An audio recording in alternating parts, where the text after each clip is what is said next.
Hello everyone, and welcome to another review of the science behind Prehistoric Planet. This time, we're going to be looking at the first episode of Season 2. If you've seen my first two videos on Prehistoric Planet, you'll know why, as a paleontological researcher, I consider the series to be the greatest achievement in the history of media as far as reconstructing past environments and life on our planet is concerned. These videos are not, and I will specify this because I've had people accusing me of this in the comments, an attempt to dunk on the series. Even when I do find errors, they're normally very minor. Instead, they're more a celebration of what can be achieved when many of the greatest minds in paleontology and in natural history filmmaking come together to recreate the planet as it was during the late Maastrichtian.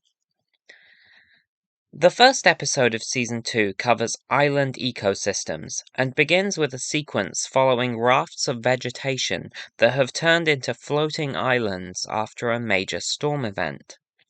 These rafts carry with them two zalmoxes, a species of dwarf rhabdodontid iguanodontian dinosaurs, and we get brief glimpses of a nyctosaurid pterosaur and a small bird throughout this sequence, as well as a mosasaur.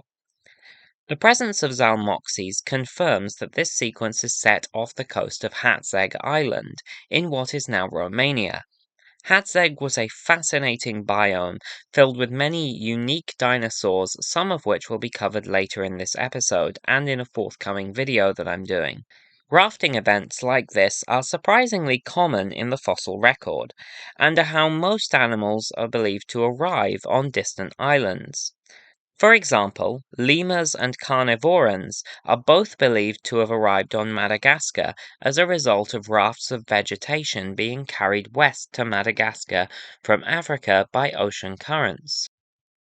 In fact, we know, thanks to the fossil record, that rafting events occurred multiple times during the evolutionary history of Lambeosaurine hadrosaurs, with the group gradually dispersing across vast oceanic barriers, from North America to Europe to the various European islands, and finally to Africa at the very end of the Maastrichtian.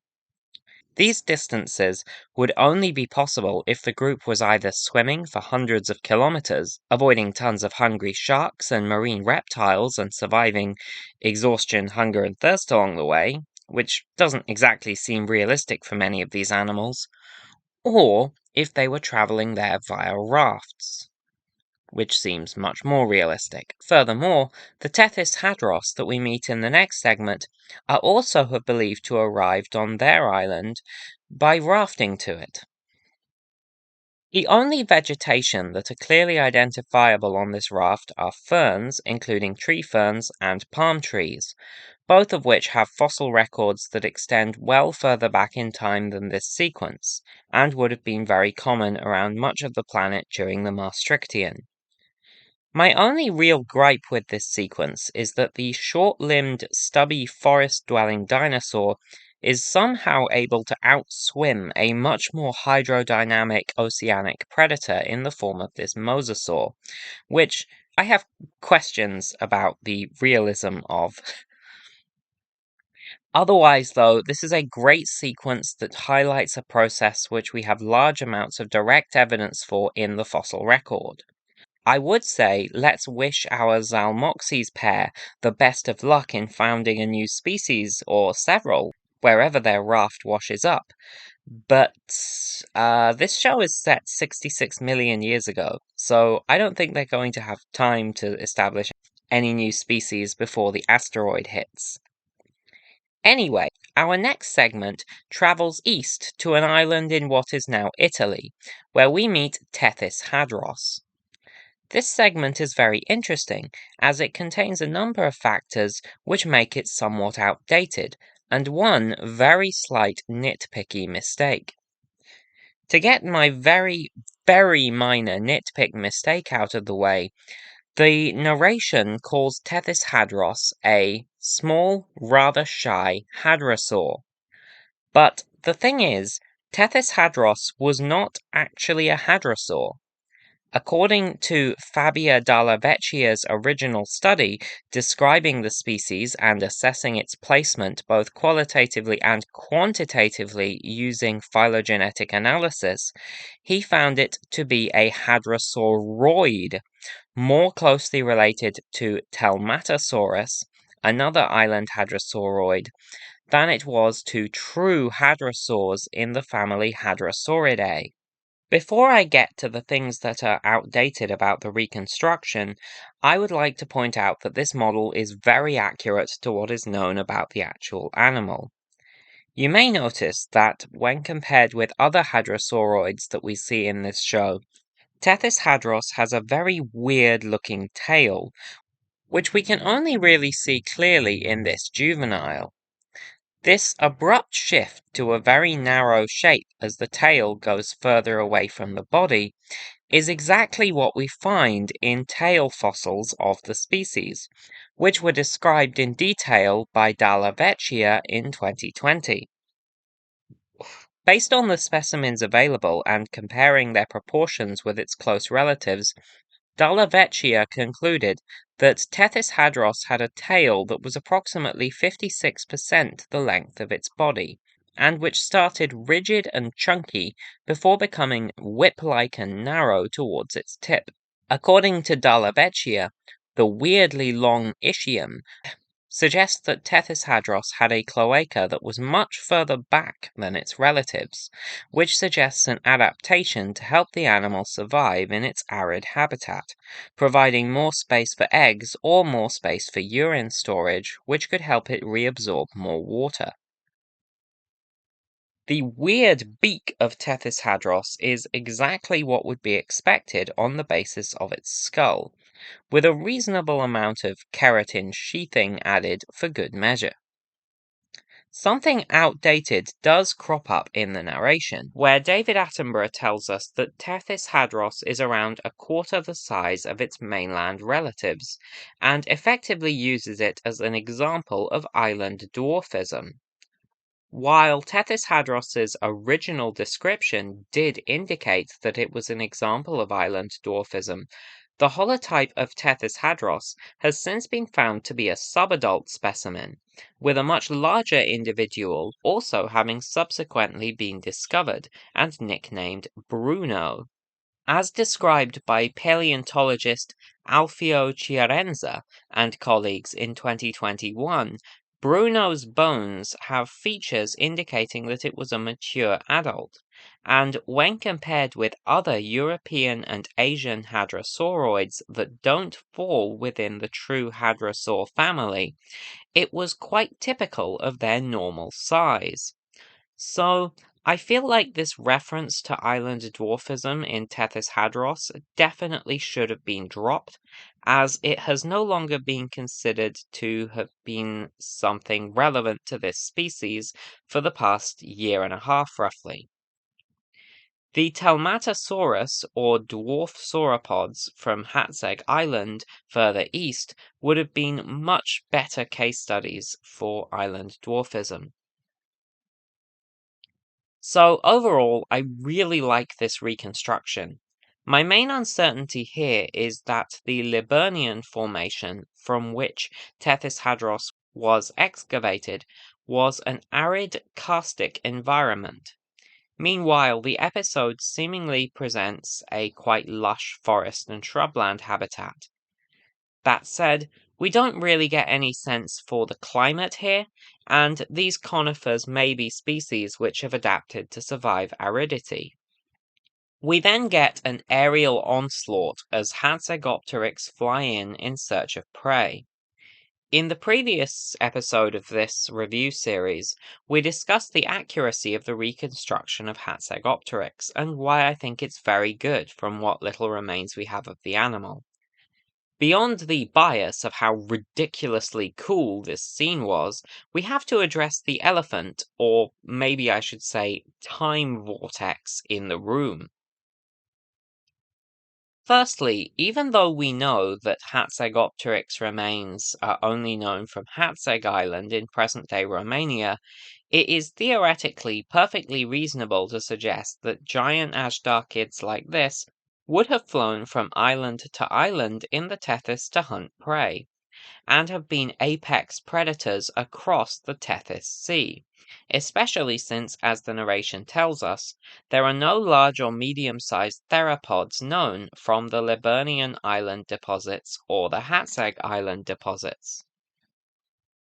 The ability for Azdarchids like these to fly very long distances is something that has been supported by some studies in the scientific literature, with one study by Habib et al. In 2010 calculating that based on their morphology and mass estimates, they should have been able to fly for around 16,000 kilometers without stopping.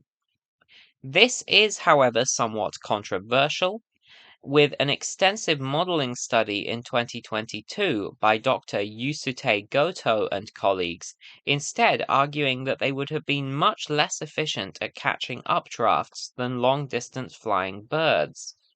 Still, as giant hunters living on relatively small island habitats, I suspect that Hatzegopteryx would have likely had to migrate from island to hunt, to avoid exhausting their food resources. But that's just my opinion there.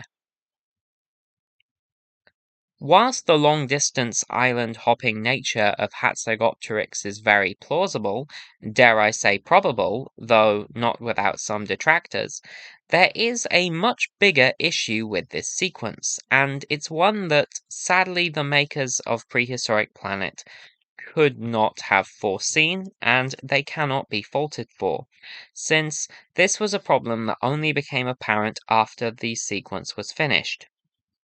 You see, it was long thought that the Liburnian Formation, including Tethys Hadros, was deposited somewhere around the latest Campanian or earliest Maastrichtian, around 70-ish million years ago, meaning that it was very plausible for Tethys Hadros to have a temporal range that coincided with the temporal range of Hatzegopteryx, which lived in the latest Maastrichtian around 66 million years ago. Dare I say, it's still not beyond the realms of possibility that Tethys Hadros had similar descendants that were preyed upon by Hatzegopteryx, or that a Hatzegopteryx like Azdarchid may have hunted Tethys Hadros. But, unfortunately, we now know that Tethys Hadros was much, much, much older than it was originally thought to have been.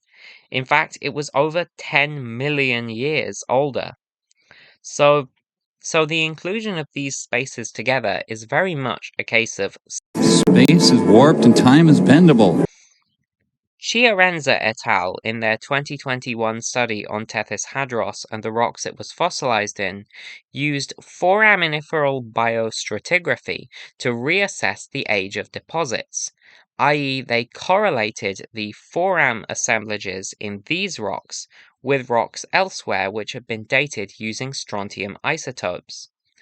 They found that the deposits in the Liburnia Formation being enriched in the species Accordiella conica, Rotalispira scarcellae, and an unnamed species of Merciella, which is closely related to and very similar to Merciella cuvillieri, as well as specimens which either are or are very similar to Rotalispira maxima, confirmed that the part of the Liburnian Formation housing Tethys Hadros was actually deposited between 80.5 and 81.5 million years ago.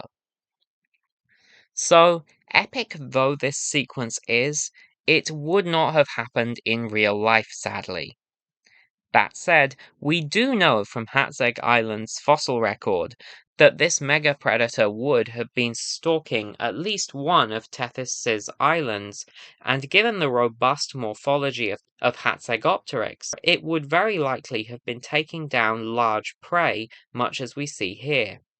It's unfortunate that the series wasn't able to keep up with the march of science in this case, but it's not something anyone can be blamed for. My one other uncertainty is in regards to the coordinated hunting strategy proposed for Hatzegopteryx in this sequence, with individuals working together to drive young Tethys Hadros out of the shrublands.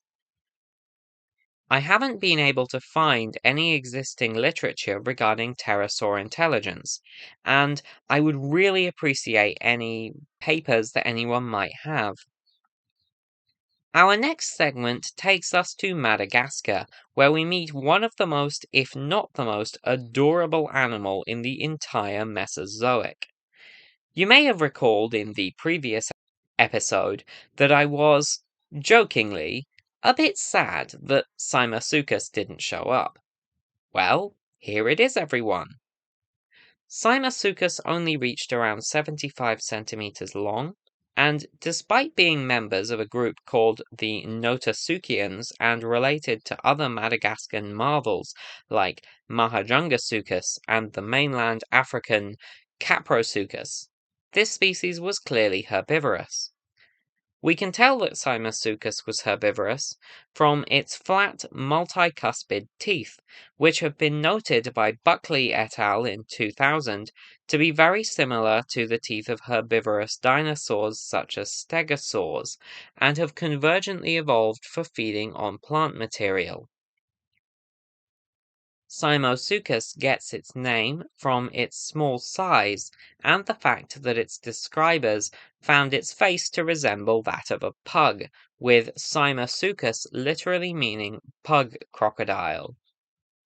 The reconstruction here is perfect for what we know of the animal's morphology. And we even get a fun Easter egg reference here in the way these two are posed to the iconic statue of Simasuchus at the infamous Ark encounter. During this sequence, we see Simasuchus escape an attacking Majungasaurus by hiding in a burrow.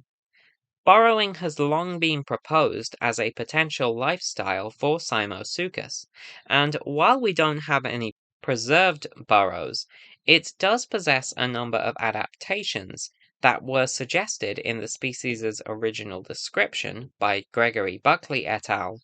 To have helped with burrowing. These adaptations being the short, flat, shovel-like snout, potentially for head-first burrowing, with a deep cranium, a postero-ventrally positioned occipital condyle that would orient the cranium in a more vertical position, a short underslung lower jaw that would prevent friction from inadvertently opening the jaws during burrowing, and extensive insertion areas for neck musculature, expressed as enlarged hypophyses and stretched neural spines on the cervical vertebrae, expanded squamosal region, and occiput. However, this interpretation of Simasuchus as presented here as a burrowing animal is actually something that has been called into question a number of times. For example, in 2010, Dr. Nathan Clay and colleagues argued in their study on the craniofacial morphology of Simasuchus that the jaws of the animal would not have been able to handle the strain of head-first burrowing, and pointed out that unlike many other modern burrowing vertebrates, such as mole rats, which either show greatly reduced or entirely lost eyes, Simasuchus has very large cranial orbits, and therefore very large eyes, which could easily have been damaged in the process of burrowing, especially if it was using its head as a shovel, like Buckley et al. Suggest. They also argued that their head showed no obvious adaptations for being used like a shovel, as was suggested in the species' original description. That same year, Sertic and Gronka noted that the rest of the animal's skeleton also lacked any obvious adaptations towards a burrowing lifestyle, though they noted that the animal may still have been good at burrowing despite a lack of clear observations towards it. They note that many extant crocodiliforms are capable burrowers despite lacking any clear adaptations to help them in this activity. Despite the controversial showing of Simasuchus as a burrower, a notable detail in this reconstruction that I like is how you can see that two of its digits on its forelimbs lack claws. This is something that we see in the forelimbs of all modern crocodilians, and that we know would have been the case in Simosuchus, because no archosaurs of any kind have been found with more than 3 claws on their hands. So, a nice detail on the reconstruction here that could have easily been gotten wrong, but once again, Prehistoric Planet have put a lot of care into every detail of their reconstructions. Anyway, on to Majungasaurus. This is another great reconstruction that was presumably recently updated later during the production of Season 2. I say this because its skin contains features that we discussed in the last episode, which were wrong in their reconstruction of Carnotaurus, again for reasons that weren't the fault of the production team. Majungasaurus is a ceratosaur in the family Abelisauridae, much like the Carnotaurus that we saw in Season 1 and the Rajasaurus that we encounter later in Season 2. Being close relatives, there is a reasonable chance that the skin texture of the two species were probably very similar. In Season 1, Carnotaurus was reconstructed with even rows of large feature scales running along its back. This was generally considered to be the norm for reconstructing abelisaurs, since these feature scales were discovered in the preserved skin of the holotype and only specimen of Carnotaurus. And we know that this was originally planned to continue forward in the reconstructions of abelisaurs in Season 2 of Prehistoric Planet, due to leaked concept art of the species Rajasaurus, which appears in a later Season 2 episode. However, very shortly before Season 1 was released, a new study by Hendricks and Bell, which studied different portions of skin from around the Carnotaurus holotype's body, found that these feature scales were actually randomly distributed and not neatly arranged in rows. This random arrangement of feature scales is presented in Prehistoric Planet's Majungasaurus reconstruction, showing wonderfully once again that the series' designers were adapting their designs as closely as possible to the newest literature as it was coming out, and fixing a problem that was now known from Season 1. So yeah, this whole sequence is just genuinely great. The following sequence is also set in Madagascar, and follows a mother Adalatherium tending to her eggs and raising a family. Adalatherium is known from a single, almost complete, fully articulated skeleton that was described by Dr. David Krause and colleagues in 2020. Thanks to this fossil, we can pretty confidently say that there is nothing wrong with this reconstruction at all, at least as far as we know, and it's just a really cute animal that's reconstructed really, really well. Regarding the display of Adalatherium as an egg-laying mammal, this is where things get a little more complicated.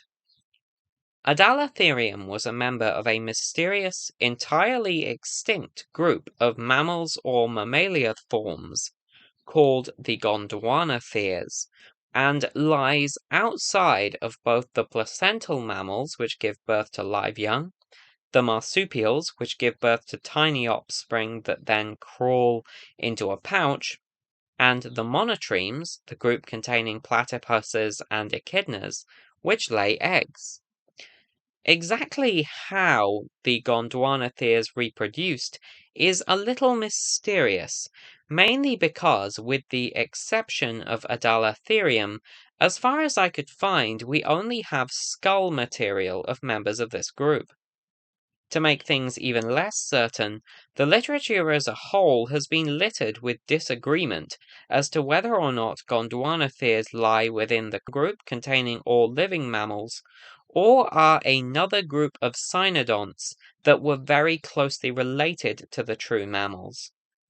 Because of this, it is entirely possible that the series may be mistaken in referring to Adalatherium as a mammal at all, though most literature at this point does seem to be agreeing that they most likely were mammals. If it was a non-mammal cynodont or a very primitive true mammal, then it's certainly probable that Adalatherium would have laid eggs as we see here. In their description of Adalatherium, David Krause et al. Ran a phylogenetic analysis and placed it and the Gondwanatheres as a group within the broader extinct true mammal lineage known as Allotheria. This is in agreement with another study by Benedict King and Robin Beck, published that same year.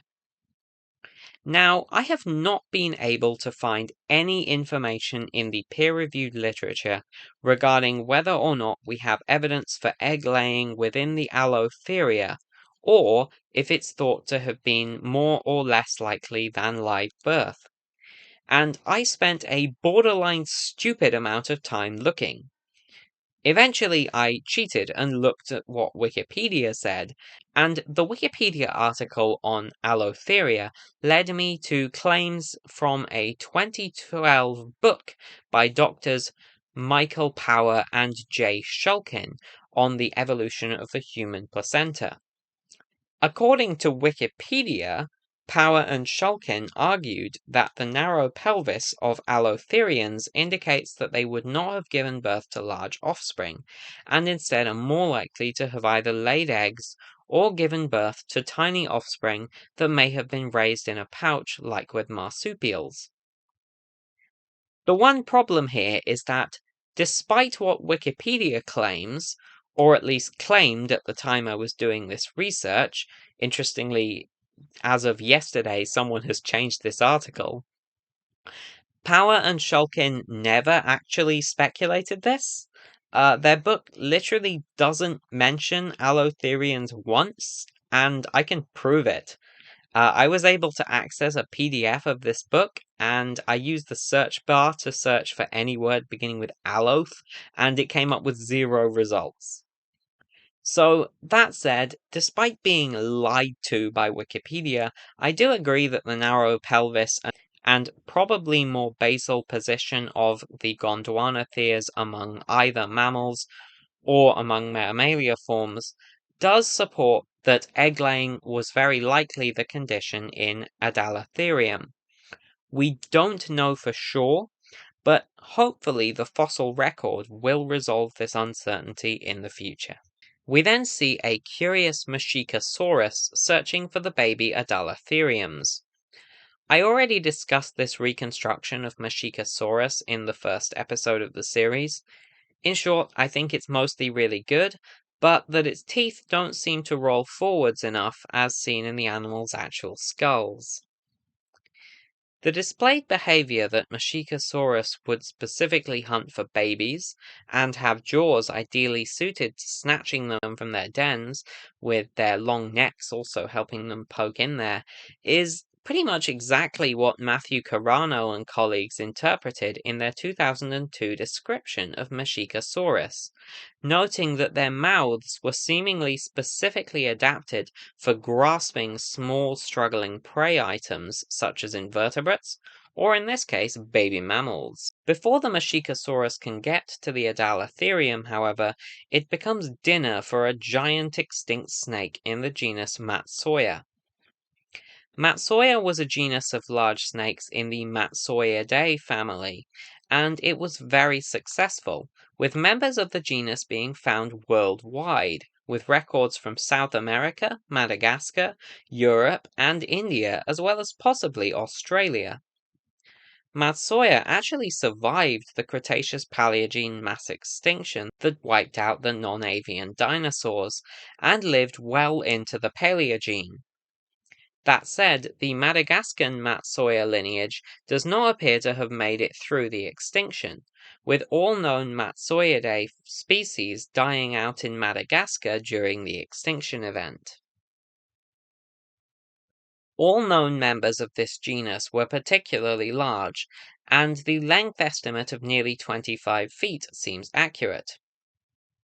This estimate comes from interpretations given by Thomas Leduc et al. In 2011, scaling up from an isolated zygosphene, which is a type of joint present between the vertebrae of lepidosaurs, i.e. snakes, lizards, and rhynchocephalians, which they assigned to Matsuya based on its similarity to the holotype, which itself was thought to have been around 15 feet in length. This giant zygosphene was originally described in Robert Hofstadter's first description of the Madagascan Matsoya species in 1961. Now, based on what I think I could understand of John Scanlon's 2005 study into the skull morphology of the closely related Matsoid snake Wonambi, Matsoids like Matsoya wouldn't have been able to walk their jaws around their prey as is seen in all other snake lineages, and would have had trouble stretching their jaws beyond what's typical of monitor lizards. Because of that, despite Matsoya's size, it probably wouldn't have been able to take down prey all that much larger than this Matshikasaurus. The Matsoid snakes are skeletally very similar to the family containing modern boas, and they were once considered to be a subset of that family. Because of that, the portrayal of Matsoya here as a constrictor is very likely to be representative of how the animal actually hunted. So, there we have it. As best as I can tell, a scientifically flawless sequence as far as the modern knowledge goes, though the egg-laying nature of Adalatherium was more speculative than settled.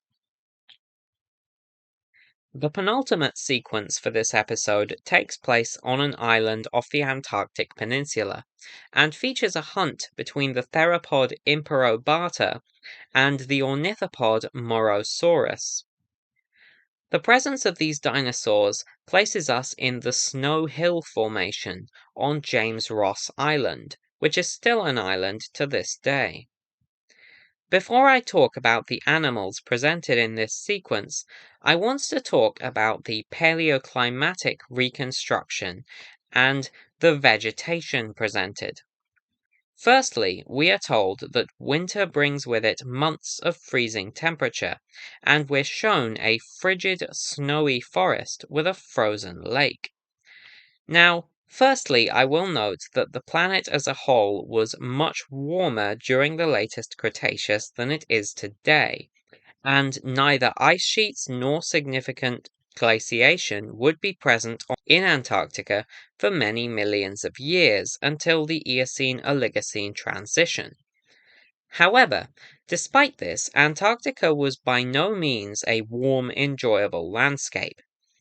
In 2002, doctors Jane Francis and Imogen Poole used fossil wood growth ring analysis to estimate that the climate of the Antarctic islands would have cooled throughout the lattermost Cretaceous, having a mean annual temperature of only 7.3 degrees during the latest Maastrichtian, when this sequence takes place.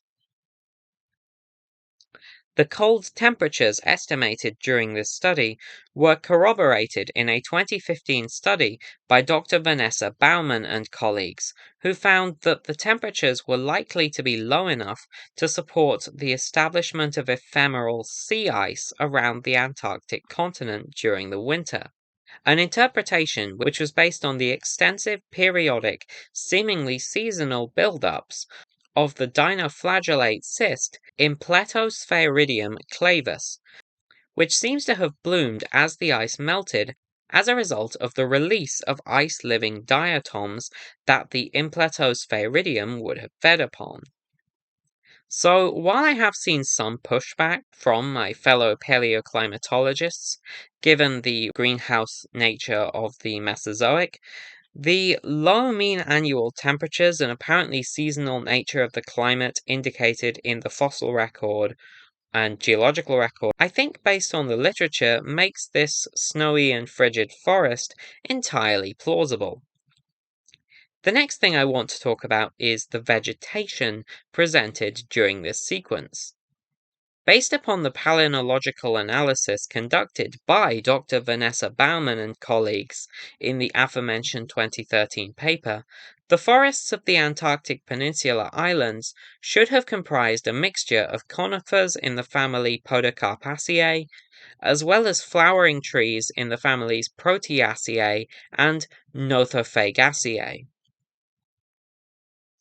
Now, the trees that we get the best look at in this segment are all conifers of some kind, but unfortunately for us, though fortunately for the filmmakers, perhaps thinking preemptively about nitpickers like me trying to see if these plants are appropriate for their time and place, there's just way too much snow on the branches of these trees to be able to confidently say what the heck they are or get any kind of good look at their leaves.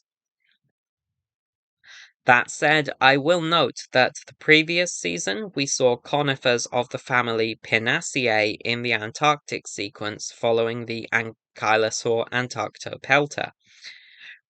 These may have been some of those same trees, and if so, as detailed in that video, I have been able to find no evidence for any Southern Hemisphere Pinaceae fossils or pollen microfossils of Pinaceae during the Mesozoic.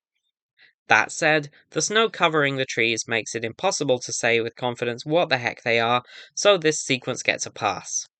Morosaurus was a fairly large member of the Elasmaria, a group of small iguanodonts that were one of several lineages that were once formally classified together as the so-called Hypsilophodonts.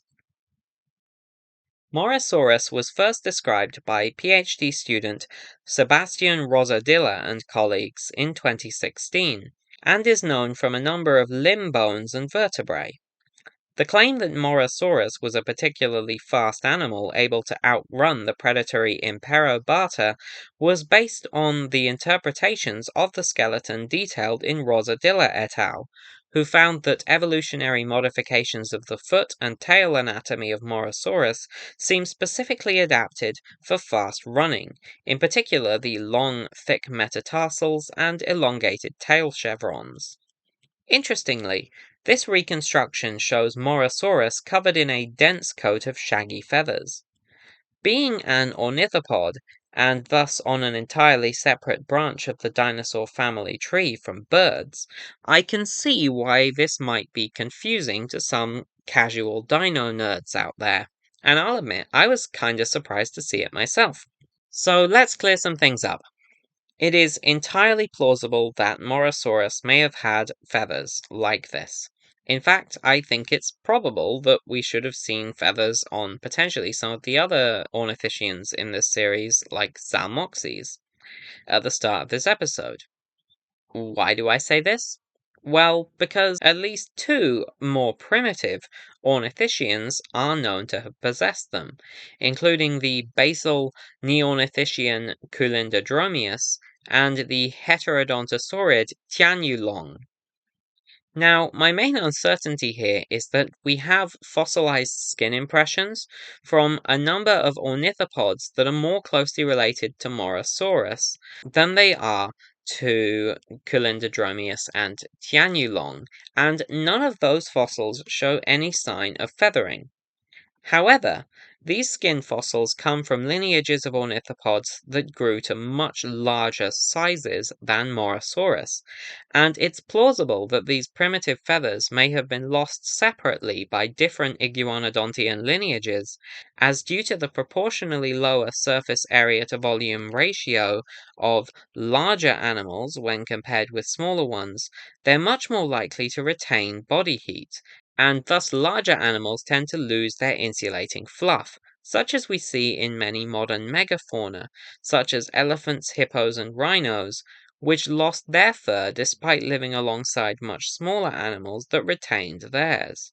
Morosaurus being descended from small ancestors that were covered in a thick coat of feathers, and themselves not belonging to a branch of the ornithopod family tree which ever got as large as their close relatives that we know lost their feathers, such as the iguanodontids and the hadrosaurs, it is very plausible that elasmarians might not have evolved to lose their feathers, and that a very dense coat, such as we see on Morosaurus, is something that could evolve in response to a cold Antarctic climate.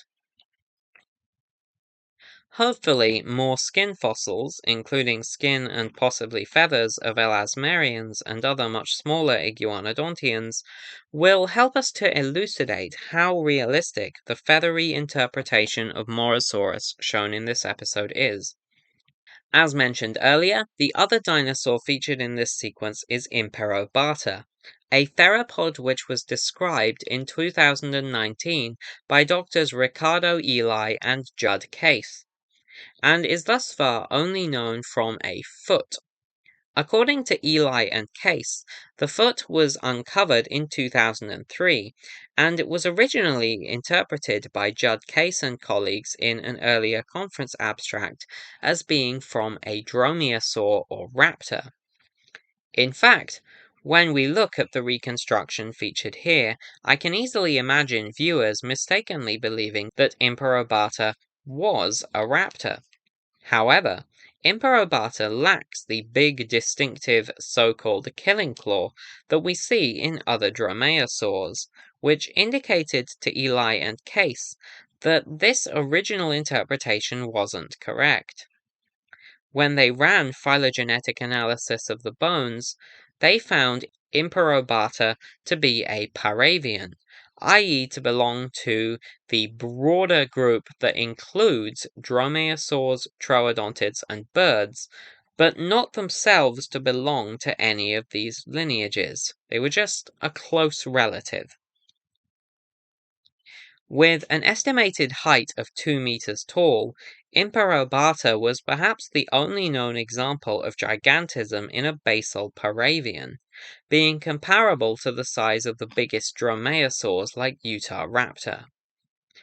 According to Eli and Case, it is plausible that Imperobata was able to reach these giant sizes because of the extinction of Carcharodontosaurids, which seems to have occurred earlier in the late Cretaceous in South America for as yet poorly understood reasons, after which a large number of Coelurosaurs, including the Ostroraptor we'll be talking about in a future episode and the Megaraptor and Maip Macrothorax, underwent dramatic size increases. That said, the fossil record of Antarctica is so bad because it's so hard to study and relatively poorly known, that Eli and Case note that this might not be a cause for gigantism in Imperobata at all, especially since we have no idea if Antarctic Carcharodontosaurids were actually extinct yet, or if there even were any Antarctic Carcharodontosaurids. Hopefully, more fossils from Antarctica will help us get a much better picture of the ecosystem of the time. But anyway, I have been rambling about interesting things I found in the paper describing Imperobata and not actually reviewing the reconstruction here. And, well, basically that's because all we have of this animal is a foot. It's not much to go on. The reconstruction here is basically like a giant dromaeosaur, but without the big sickle claw, and that's basically what we would expect the animal to look like in the absence of any other fossil evidence that might change our understanding of its anatomy, especially since the theropod databases analysis places it as a basal deinonychosaur, meaning that it would have been very closely related to both dromaeosaurs and troodontids, so it probably would have looked very similar. The final sequence of this episode features a breeding display and dance between a male and female Hatzegopteryx, which is briefly interrupted by a younger rival male, whom the male that we're following throughout this sequence has to fight and shoo off. Of course, everything about the behavior seen in this sequence is speculative. Though given the number of breeding dances seen in modern-day animals, especially birds which have a lot of convergently evolved similarities to pterosaurs, displays such as we see here are something that we can be pretty sure happened to some degree, especially with all the cool head crests that the pterosaurs had. One interesting feature about the Hatzegopteryx shown in this sequence is that the two male individuals have very different color schemes. When the protagonist male was originally shown in the trailer, I had interpreted that the vibrant colors of the older male's head were intended as being breeding season colorations, especially since the previous male Hatzegopteryx that we saw in this episode and at the end of the previous series all had very dull head crests, and many modern animals shift to more vibrant color schemes during the breeding season. However, this does not actually seem to be the case, because the younger interrupting male lacks this coloration entirely and yet still desires to mate. So, what is going on here? It's unusual for individual variation of a single population to be quite so dramatic in vertebrates, though there are definitely a lot of birds of prey, such as European common buzzards, for example, which have very different color patterns from individual to individual. So this could be something like that. Alternatively, if the Hatzegopteryx had a wide range across a large number of Tethyan islands, as is presented here, it's entirely plausible that it may have established different populations that have developed different color schemes in different parts of the Tethys, but which are still capable of interbreeding should one individual become a vagrant into the habitat of the range of another race or subspecies or population of Hatzegopteryx. Different races and subspecies within a species that are capable of interbreeding, or sometimes even different populations within a species, such as we see in humans, can significantly vary in terms of skin color. For another broad-ranging species with a lot of variation among its subspecies, races, and populations in terms of color, let's look at the gray wolf, where different populations can be anywhere from white to gray, to light brown, to dark brown, to reddish brown, and in some parts of their range, where different populations overlap, individuals expressing one phenotype more strongly than the other may meet and coexist. But honestly, this is in no small part speculation as to why the males have different color schemes. I'm definitely hoping that Darren Naish discusses this in a Twitter mega thread in the near future. Okay then, so my overall thoughts on the episode are as follows. It was really good. A lot of effort clearly went into the reconstruction of the animals and their behaviors, and this might be the first episode to have no significant mistakes in it at all that I've been able to find, based on my extensive research of the scientific literature. With the only real issue being Tethys hadros's age, which once again is something that we didn't know about until after the Tethys hadros segment had already been made.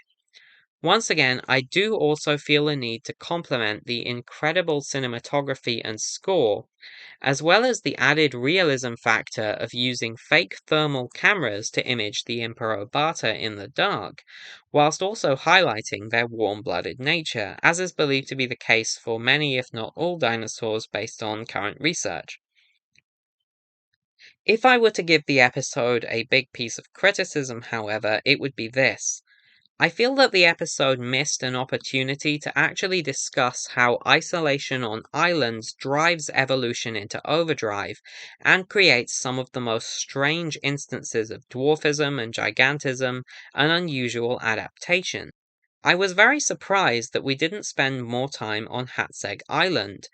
The absence of its strangest dinosaurs, like the twin sickle-clawed, flightless primitive bird Balaur Bondok, and the island's dwarf sauropods, felt like a real shame, as they could really have been used to highlight this effect. That said, despite this, as it is, this might actually be my personal favorite episode of Prehistoric Planet, and it's very clear that there was so much to discuss I had to make this an episode in and of itself for just this one episode. I also really appreciate seeing more animals this time around than just dinosaurs and pterosaurs, and it was phenomenal seeing mammals, snakes, and finally some pseudosuchians getting the love and attention that they deserved. I remember being more than just a little disappointed by the complete lack of Pseudotsuchians in season 1, especially in the freshwater episode, given how much of a significant presence they were in freshwater ecosystems throughout the Mesozoic. I was amazed that this episode brought to life so flawlessly my personal favorite of the Pseudotsuchian bunch from the Cretaceous. This episode sets a great precedent for season 2 and earns a solid 9.5 out of 10 for me, only losing half a point for not really highlighting the island effect in evolution, and what seemed like a few little missed opportunities around Hatzeg Island, which may have been a result of the shorter run time for this episode. The next part of this video series will cover the following 2 episodes of Prehistoric Planet, though I'm not 100% sure if this episode will come out before or after my video on Balawa Bondok and Hatzeg Island, which I've had to delay a few times, sadly. The video is actually recorded, and for all I know, it might already be out. I've just been waiting for a few bits of artwork that I've commissioned for it, and some that I've been drawing that have just taken a bit longer than intended. So anyway, if you want to support my content, you can make one-time donations via Ko-fi, or you can follow me on Patreon. Until next time, thank you very much for watching, and I hope you have a wonderful day.